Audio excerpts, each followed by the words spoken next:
Mark Carney just canceled the largest cross-border energy agreement in North American history at 10 a.m. Eastern this morning. The Canadian government formally revoked the permits and terminated the bilateral framework underpinning the Continental Energy Security Compact, a $120 billion 15-year agreement that would have supplied American refineries, power grids, and industrial facilities with guaranteed volumes of Canadian oil, natural gas, and hydroelectric power through 2039. The cancellation is immediate, legally binding, and, according to the ministerial order filed with Canada's Privy Council office this morning, directly tied to what Ottawa is calling the White House's ongoing violation of the Canada-United States-Mexico Agreement. And inside the White House, 3 sources with direct knowledge of the situation describe a direct reaction that career officials are struggling to characterize with diplomatic language. The word being used in background conversations with reporters is stunned. Not angry, stunned. When the most integrated energy relationship on Earth is terminated unilaterally by a close ally and the most powerful government in the world has no immediate legal or diplomatic instrument capable of reversing it, you are watching something that has no precedent in the post-war trading order. Hit that subscribe button right now because you won't want to miss any of the videos I release. So what exactly is the Continental Energy Security Compact, and why does its cancellation this morning represent a fundamentally different category of event from anything that has occurred in this confrontation so far? The compact was not a routine trade arrangement. It was a binational infrastructure framework signed in 2023, involving long-term supply commitments, shared grid infrastructure investments totaling $38 billion on the Canadian side alone, and contractual delivery guarantees covering oil to Gulf Coast refineries, natural gas to the American Midwest and Northeast, and hydroelectric power to 6 New England states. American energy planners at the Department of Energy had incorporated the compact's guaranteed volumes into the national supply baseline through 2039. Utilities in Vermont, Massachusetts, and Connecticut had issued bonds backed by the expected cost certainty the compact provided. Oil refineries in Texas and Louisiana had structured their medium-term capacity decisions around the contracted Canadian crude volumes. The compact was not peripheral to American energy planning. It was load-bearing, and as of 10 a.m. this morning, it is gone. Here is the full picture of what drove Carney to this decision and how the bilateral relationship reached this breaking point. Tensions between the two administrations had been intensifying since January through disputes over softwood lumber, quotas, dairy market access, and a series of White House announcements threatening emergency tariffs on Canadian goods. When the administration issued a formal tariff order imposing 35% on Canadian automobiles, 25% on lumber and agricultural products, and a blanket 15% on all other Canadian imports, Ottawa responded immediately within 14 minutes with dollar-for-dollar retaliatory measures and a formal legal challenge under CUSMA Article 32.10. Canada then suspended participation in 3 joint security committees, froze exports of uranium, potash, and hydroelectric power, and publicly rejected a $900 billion energy framework the White House transmitted as a precondition for restoring trade terms. At each stage, the administration escalated, and at each stage, Canada responded with a prepared, legally grounded countermeasure. And at each stage, according to sources familiar with the Privy Council's internal deliberations, Carney's team assessed whether the White House had demonstrated any willingness to engage with the CUSMA framework that Canada had been offering since the dispute began, and the answer consistently was no. This morning's cancellation is not an escalation in the conventional sense. It is a conclusion. Smash that like button if this is making sense so far. Here is where it really gets serious. When the cancellation notice reached Washington, the reaction in the energy sector was immediate and severe. The Department of Energy convened an emergency call within 30 minutes involving the heads of the American Petroleum Institute, the Edison Electric Institute, the Natural Gas Supply Association, and the operators of the 6 New England grid systems that had built their forward planning around compact delivery guarantees. What was said on that call has not been disclosed in full, but within 2 hours, every major industry association had issued a public statement, and the API described the cancellation as a direct threat to American energy security and called for immediate federal intervention to restore the bilateral framework. The Edison Electric Institute warned that 6 northeastern states face supply planning disruption that cannot be remediated.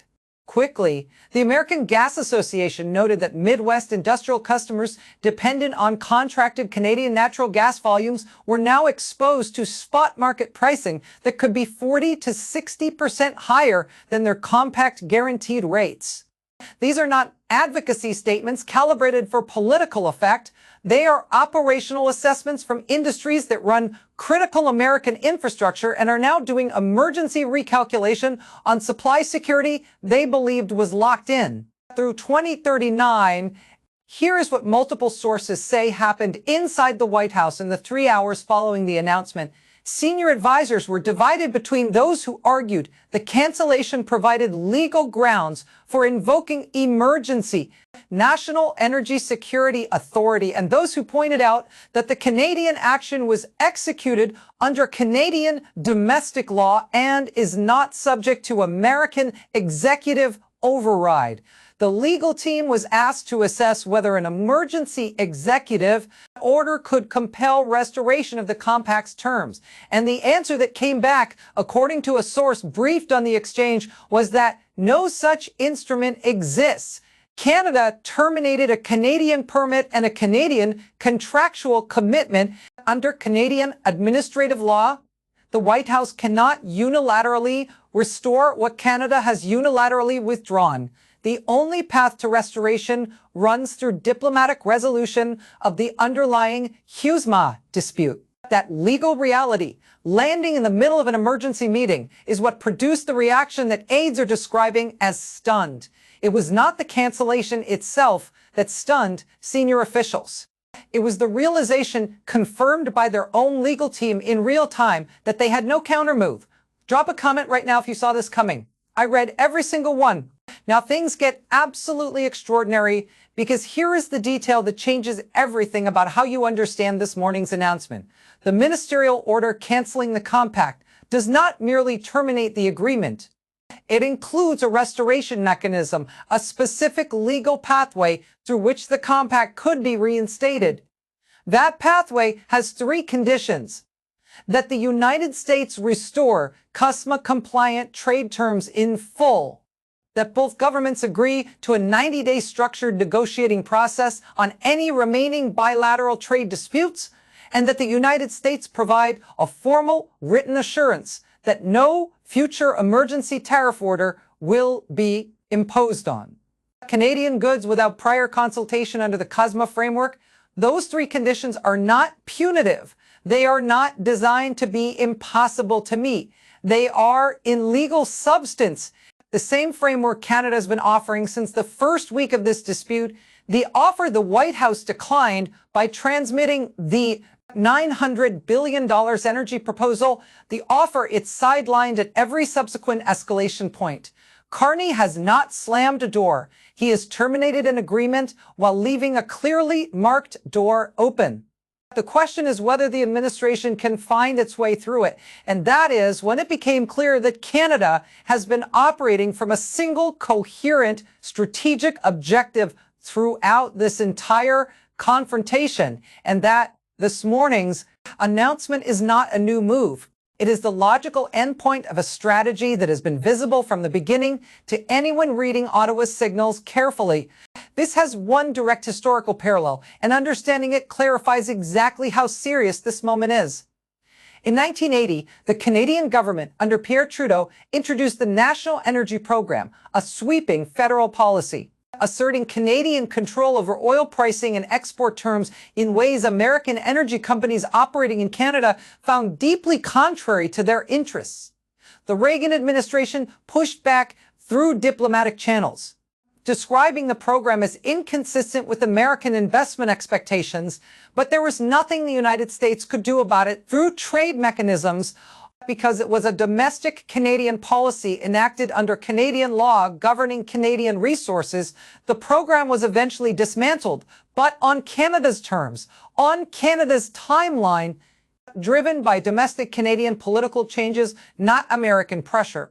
What Carney has done this morning is structurally analogous in one critical respect. He has converted what had been a bilateral trade dispute subject to CUSMA adjudication, an American congressional intervention, into a domestic Canadian administrative action executed under Canadian permit law with a restoration timeline entirely under Canadian control. The American levers that have been applied across this confrontation, tariff orders, social media pressure, emergency energy proposals, have no direct reach into Canadian permit and contract law. Subscribe immediately if you haven't yet, and this content doesn't exist anywhere else. So what legal options does the United States actually have, and are any of them capable of reversing or accelerating the restoration of the compact on a timeline that matters for American energy planning? Trade and constitutional scholars who reviewed the ministerial order within hours of its release were largely in agreement. Kathleen Clausen, a Georgetown law professor and former senior trade official, told CNN that while the United States could theoretically file a CUSMA challenge arguing that the cancellation constitutes an expropriation of American investment interests, such a challenge would take 18 months to 3 years to adjudicate, and would face the significant structural obstacle that the compact was a Canadian administrative agreement, not a trade commitment directly covered by CUSMA's investment protections. Former Deputy U.S. Trade Representative Miriam S. Sapiro told MSNBC that the administration's viable path, its only genuinely viable path, is accepting the restoration framework Canada included in the ministerial order and opening the CUSMA grounded negotiation that Ottawa has been proposing since the first week of this dispute. The legal experts are telling the administration the same thing the Senate has told it, the same thing American industry associations are telling it tonight, and the same thing Canada has been signaling through every escalation. The framework for resolution exists and has existed from the beginning. Don't go anywhere. The most explosive part is coming next. And here's what should concern every American watching this story. The energy security implications of the compact's cancellation are not abstract or distant. They are operational and immediate. American refineries on the Gulf Coast that had structured medium-term capacity decisions around contracted Canadian crude volumes are now exposed to spot market procurement at prices that industry analysts estimate will run 25 to 35% above the compact's guaranteed rates. The 6 New England states that had issued infrastructure bonds backed by compact cost certainty are now facing a bond market reassessment of the underlying assumptions, and the Midwest industrial customers who had locked in natural gas rates under the compact's 15-year framework are now looking at spot market exposure in a supply environment that Canada's resource freeze over recent weeks has already tightened. Wood Mackenzie, the energy research firm, released a preliminary impact assessment this afternoon, projecting that if the compact is not restored within 90 days, American energy consumers will face cumulative additional costs of between $47 billion and $68 billion over the following 3 years. That figure covers higher fuel prices, elevated electricity rates, and increased industrial input costs across the sectors most exposed to the disruption of Canadian supply. It is the kind of number that does not stay inside policy briefings for long before it reaches constituents' mailboxes. And this puts the administration in the most constrained position it has occupied since this confrontation began. On one side, accepting the restoration framework Canada specified in the ministerial order means publicly returning to the CUSMA negotiating table that the White House declined at every prior opportunity, including when Canada first offered a 90-day structured process and when Congress passed a bipartisan resolution urging exactly that outcome. And when every major American industry association called for immediate diplomatic engagement, the political cost of that return is real and visible. On the other side, refusing to engage with the restoration framework means the compact remains canceled. Energy market disruption compounds across an expanding timeline, and the 18-month minimum restoration clock embedded in Canadian permit law begins running without any progress toward resolution. Senator Ron Wyden of Oregon, ranking Democrat on the Senate Finance Committee, told reporters this afternoon that the compact's cancellation had transformed a trade policy dispute into a national energy security crisis, and that the administration's options for resolution are now fewer, slower, and more expensive than at any prior point in this confrontation. Lawrence Summers, the former Treasury Secretary, told Bloomberg that the United States is now in a position where every week of continued impasse increases the eventual cost of resolution. Do me a favor and slam that like button, because it genuinely helps this video reach more people. Even the most consistent defenders of the administration's trade instincts are acknowledging the changed landscape in terms that leave little interpretive ambiguity. The Wall Street Journal editorial board published its assessment this evening. Under a headline that read, "The bill has arrived," the editorial noted that the compact's cancellation represented the predictable consequence of a trade strategy that treated a deeply integrated bilateral relationship as a leverage exercise, without adequately modeling the other side's capacity and willingness to respond in kind. Senator Ted Cruz of Texas, whose state's refining industry is among those most directly exposed to the disruption of contracted Canadian crude volumes, called for immediate engagement with Canada's restoration framework in language that represents the clearest break yet with the administration's approach from a senator who has not previously put distance between himself and this White House on trade policy. When the Journal and Senator Cruz reached the same conclusion on the same afternoon, the political landscape around this issue has shifted in ways that are durable.